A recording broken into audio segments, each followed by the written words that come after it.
Hey, welcome back to 7 Minute Books. I'm Sam, and today we're talking about Ina Garten's modern comfort food. Sophie, I have to ask, what does comfort food even mean to you these days? Hey there, Sam. I used to think it meant mac and cheese or my mom's meatloaf. But Ina totally flips that idea. For her, comfort is about the whole experience, choosing good ingredients, cooking without stress, and sharing the meal. It's less about nostalgia and more about intentionality. Yeah, I love that. She says comfort is a deliberate choice, and she's not about deprivation or fancy techniques. It's about using the best stuff you can find and letting it shine. Right. And she's so specific about ingredients. Like, she insists on good olive oil, real butter, fresh lemon juice. Those aren't just details, they're the foundation. She says if you start with something delicious, your job is just to enhance it, not transform it. I actually tried her roasted chicken after reading this. She talks about getting a high-quality bird and roasting it simply with vegetables. It was honestly the best chicken I've ever made. And the key was just not messing with it too much. Exactly. And she brings that same philosophy to appetizers. Her roasted shrimp with feta, I made that for a dinner party last week.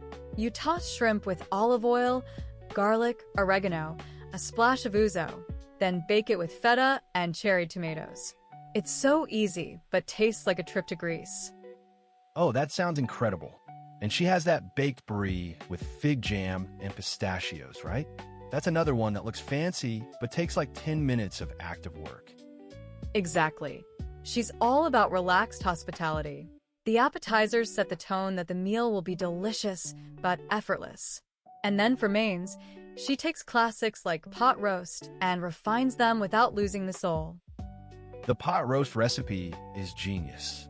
She sears a chuck roast, braises it in red wine and beef stock with tomato paste and aromatics.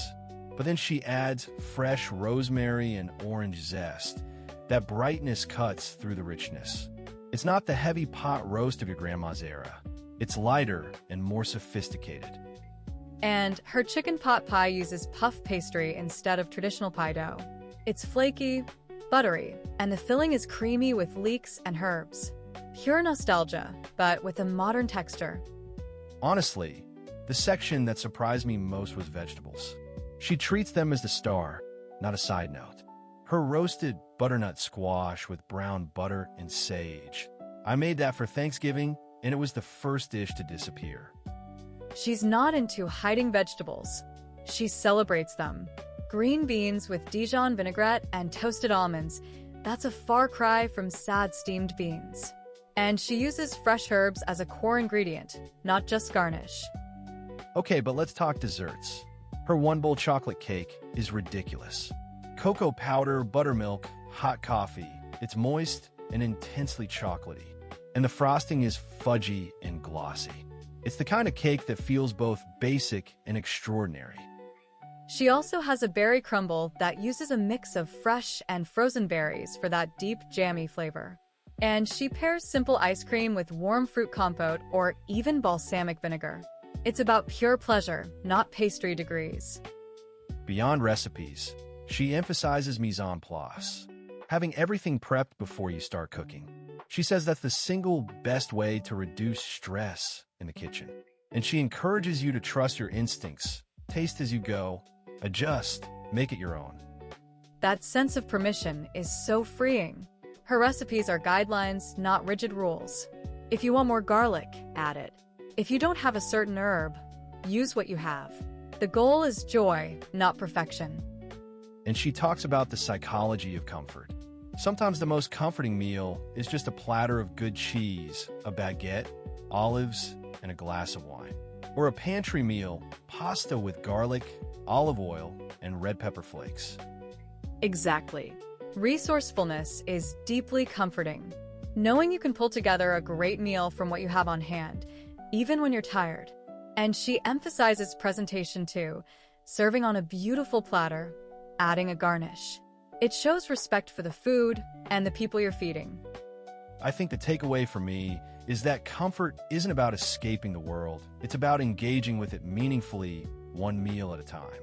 She's really writing about how to live well, not just how to cook. If you want to dive deeper into her recipes and philosophy, the whole library is on the 7-Minute Books app at 7minutebooks.com/app. Over 6,000 fiction and nonfiction titles you can read or listen to in any language, starting at $2.99 a month, $9.99 a year, or $19.99 for lifetime access. That's a steal. All right, Sophie, last word. What's the one thing Ina wants us to remember? That the most profound comfort comes from slowing down, being present, and finding joy in feeding the people we love. We'll see you in the next one.